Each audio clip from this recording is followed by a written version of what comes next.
tambo, okra, and we have here onion and garlic.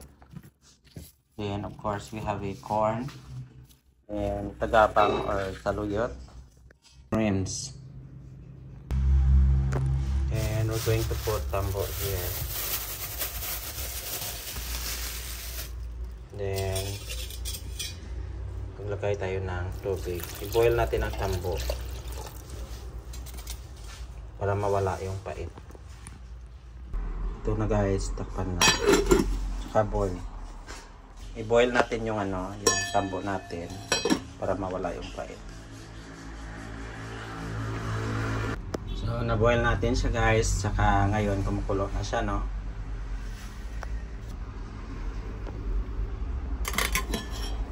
Ayan, pwede na yan guys. I-drain na natin to. Tapos, i-drain na natin to guys.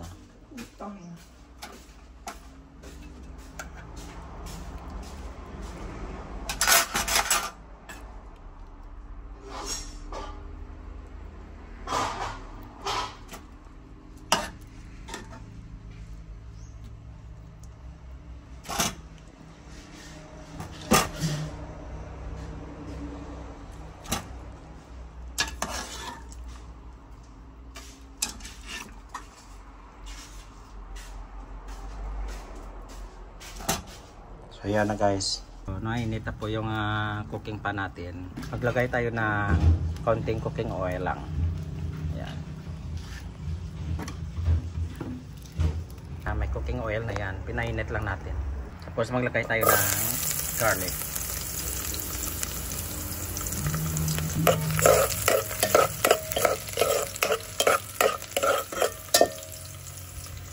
Tapos maglagay tayo ng onion.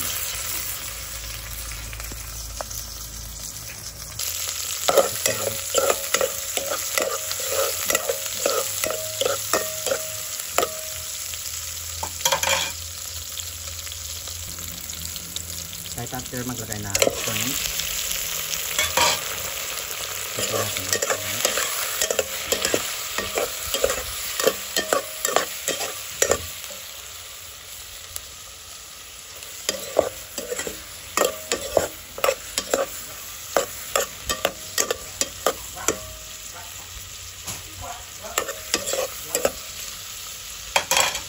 Maglagay tayo ng sarap kasi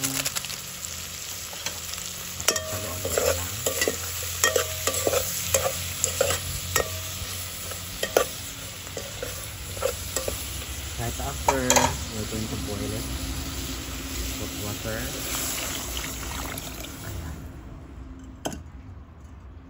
Then we're going to put our corn. Next is tambo. Ilagay ang tambo.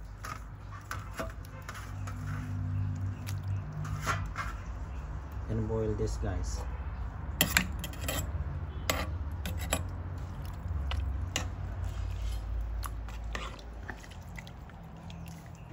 Then boil siya hanggang maluto ang corn. Saka tambo. Tayo dito guys, napaka-special na pure coconut milk. Yung ating coconut milk, mamaya to no ang pinali natin na ingredients.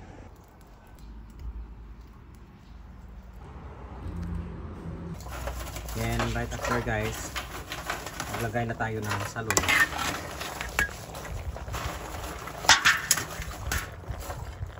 Ang tagabang tawag sa mga.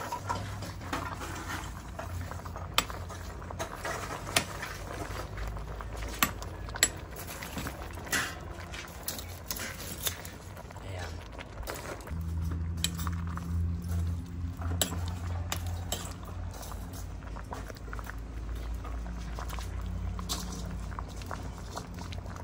Dagdagan natin guys ng kaunting tubig.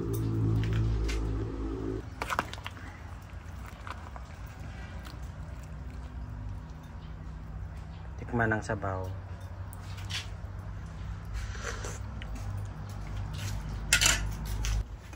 Ilagay ang okra.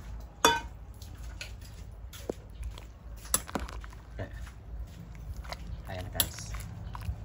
Naglagay tayo natin ng okra. Then halo-haloin lang sila.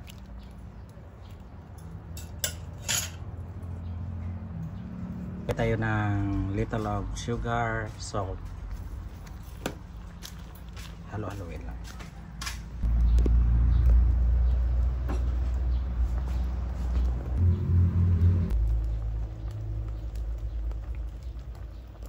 Lagay tayo ng gata.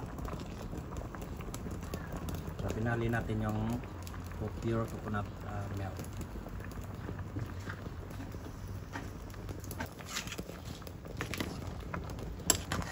Haluluin